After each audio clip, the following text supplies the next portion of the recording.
Salve você no Tomazão TV, aquele sábado especial. Bom dia, um ótimo final de semana. Estamos chegando aqui, vamos atualizar as informações da dupla Repar para você que joga amanhã pela Série B. O Paysandu, difícil compromisso, duro, casca grossa contra o Criciúma, que até outros dias estava na zona do rebaixamento, hoje é líder da Série B do comando do Eduardo Batista, contra o time do Nicolas, do Borazzi, ex-jogadores bicolores.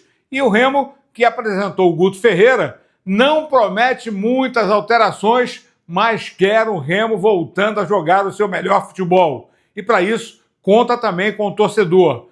É um novo Remo? A gente não sabe. Mas, de qualquer forma, vamos ficar ligado aqui. Antes de mais nada, lembrando que é importante que você esteja inscrito no canal, acione o sininho para receber notificações. O like. Amarrota esse like aí, que é para a gente fortalecer o conteúdo, chegar aos 50 mil, para fazer um super sorteio. Quero premiar você. Então, bora direto aí para as informações, começando com o Paysandu, que terá o Criciúma nesse domingo, 4 da tarde, e mais de meio time não podendo estar atuando. Pelo menos alguns por opção, outros por contusão e outros até por suspensão. E o Márcio Fernandes bate cabeça para montar o time. Será que com 3 zagueiros? Será que com 2 zagueiros? Será que com 5 no meio para povoar, marcar, não deixar o Criciúma jogar? O Criciúma está vindo de uma série de vitórias seguidas e por isso chegou à liderança da competição. É um jogo dificílimo, casca grossa do Paysandu, para provar que o time ainda sonha, mesmo que com remotas possibilidades, de sair da zona do rebaixamento. E vencer o Criciúma, como venceu a equipe do Curitiba quando era líder, daqui a pouquinho o Gustavo Nicola vai falar sobre isso, pode ser a arrancada que o Paysandu e o torcedor espera. No vídeo, olha só, fora, Edinho, Dudu Vieira, Anderson Leite, Leandro Vilela contundido só no ano que vem, mas estava jogando no jogo passado. Diogo Oliveira também ficou fora, desconforto muscular, e os dois suspensos, o Brian Borges e o Rossi. Na relação, aí volta o Denilson para o ataque. O Carlos Eduardo foi relacionado pela primeira vez pelo Márcio Fernandes. Tomara que possa ser um jogador de jogo. Se ele não é de treino, pode ser de jogo, né? E aí, a gente daqui a pouquinho vai falar do time. Mas antes, vamos ouvir o Gustavo Nicola. Ele fala, né, da importância da recuperação, do momento, do posicionamento dele no time, né, acreditando de que as coisas possam acontecer e principalmente, né, porque o Paysandu já ganhou um líder. Por que não ganhar de novo? Fala aí, Nicola. O futebol ele é bom por causa disso, né? Dentro da competição mesmo o Paysandu provou já que ganhou do Curitiba na época que era líder. Então eu acredito que o próprio Criciúma também acho que vai entrar ligado, porque sabe que se a gente começar forte o jogo e fizer um gol, a gente vai dar vida para não perder o jogo lá. Então vai ser um jogo muito difícil também, a gente reconhece o momento que o Criciúma vive. Mas aí temos 10 jogos e vai ser um jogo muito importante para a gente buscar os 3 pontos. Substituindo o Vilela, que é um jogador que vem tendo uma regularidade muito grande desde o ano passado, que infelizmente sofreu aquela lesão, uma lesão muito séria, grave. E chega essa responsabilidade, se ela cair no seu colo para assumir essa função, esse camisa 5, você está pronto? Sim, estou pronto. O Vilela é um grande jogador, é o líder, né, o nosso capitão. Fiquei muito chateado com a situação, mas eu tenho treinado, eu sei do meu potencial também, e se eu entrar, vou corresponder à altura. Como o Paysandu uma vez, quando só tinha 1% de chance de classificação, numa Série C, conseguiu acesso depois. E como outras histórias, o futebol já mostrou que dá para voltar atrás. É isso que vocês se apegam, a esses pequenos detalhes, a essas pequenas façanhas, pequenas não, grandes façanhas do futebol? Sim, no futebol não tem nada impossível. Acredito que às vezes até o favorito perde, e isso já é provado. Eu venho de uma realidade lá no CSA que a gente não ficou nenhuma rodada na zona de baixamento, e na última rodada, com 0%, infelizmente aconteceu de ter o descenso, e o time que estava de baixo também estava na mesma situação do Paysandu e conseguiu se reerguer. Então tem vários exemplos, se apegar, né, em coisa boa, trabalhar e corresponder dentro de campo. É isso, tem que acreditar, não pode desanimar. E diante de um adversário difícil como esse, tudo pode acontecer, inclusive nada, né? Mas tomara que o Paysandu seja forte. Matheus Nogueira, Edilson, Thalisson, o Maurício Antônio, Heverson, se for com 2 zagueiros, porque o Quintana está no banco. Então não acho que deva queimar, eu acho que seria mais prudente, né? E o Heverson na lateral, como disse, né? Ronaldo Henrique, André Lima ou Nicola e Denner, Marlon, Denilson e Garcês.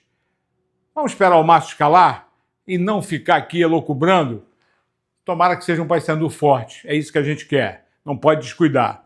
E o Leão? O Remo que não vai ter o Pedro Rocha, o Remo que não vai ter o Sábio, os jogadores não conseguiram se recuperar, mas tem a volta do Pavani, tem a volta do Marcelinho e também do Cantídio, mas não para entrar de cara. O Marcelinho talvez seja o titular.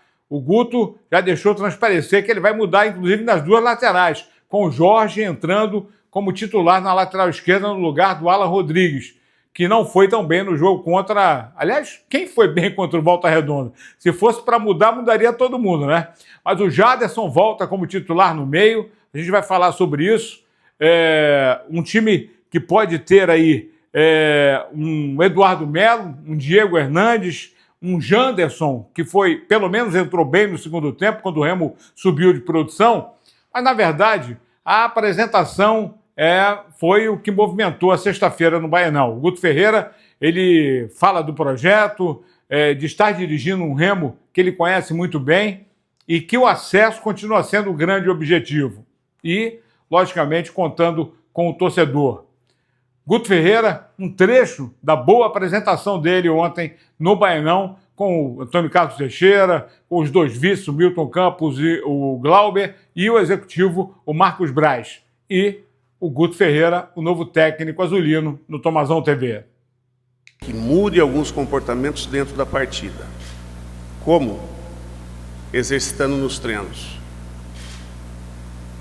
Depois, lógico, é impossível eu conseguir mudar completamente o momento da equipe já nessa primeira partida, praticamente com 2 dias de 20 minutos, digamos, com um trabalho um pouco mais leve, que é impossível você, com 2 dias chegando de madrugada e viagem longa e uma série de coisas, quando você também tem que recuperar os jogadores, você treinar um pouco mais extenso. Impossível.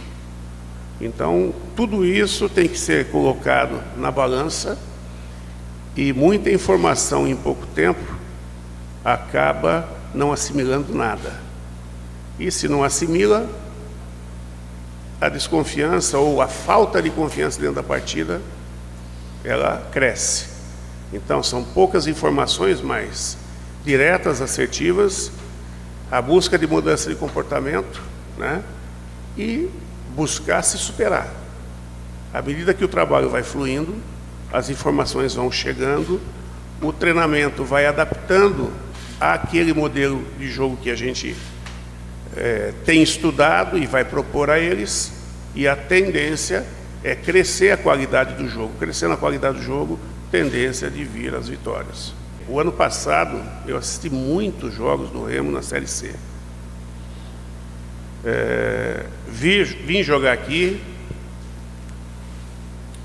e li jogadores de outros clubes, tipo, apareceu recentemente falando da torcida, né, da Nação Azulina. E todo mundo quer trabalhar num perfil de clube como esse, porque você não joga com 11. Então isso também é uma situação importante. E o projeto, né?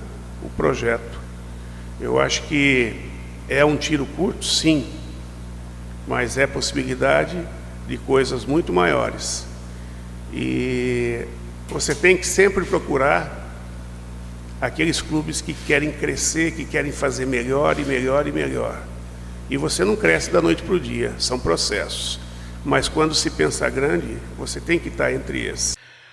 É isso, não pode desanimar não, tem que acreditar, o processo é esse, tem que pensar grande. E o Remo, mesmo com a possibilidade de acesso um percentual menor, tem que acreditar. Vai que engate 3 vitórias consecutivas, que é o que aconteceu com todo mundo que conseguiu subir na competição, na tabela. Agora, o Remo era o 6º, estava sempre no bolo bom, 5º, 6º, chegou a estar entre os 4 colocados e hoje é o 12º e tem que melhorar. Como virar o Remo? Pelo menos na disposição, na vontade, na determinação, na superação, foi isso que disse o Guto Ferreira. O tempo é curto para tentar alterar, por isso é importante vencer o jogo contra o CRB. Marcelo Rangel, Marcelinho, Cláudio, Reinaldo e Jorge, que pode fazer a sua estreia. Luan Martins, olha a surpresa. Caio Vinícius, bora acertar esse passe, né, meu irmão? E o Jaderson, Janderson, Eduardo Melo e Diego Hernandes. Pode ser o time do Remo para pegar o CRB nesse domingo no Mangueirão. Só para completar, a rodada já começa nesse sábado com um jogo apenas. Atlético Paranaense e o Operário de Ponta Grossa. Aí no domingo nós teremos vários jogos. Novo Horizontino, Vila Nova, Remo, CRB, Botafogo e Ferroviária, Cuiabá e Atlético são os jogos que completam o domingo, com o Paysandu enfrentando o Criciúma, lógico, às 4 da tarde no Mangueirão, e o Remo no Heriberto Rios, e o Remo às 18 horas no Mangueirão contra a equipe do CRB. Fechado? Ótimo final de semana. Tomara que com vitória nesse domingo para Remo e Paysandu. Vamos torcer. Tamo juntos.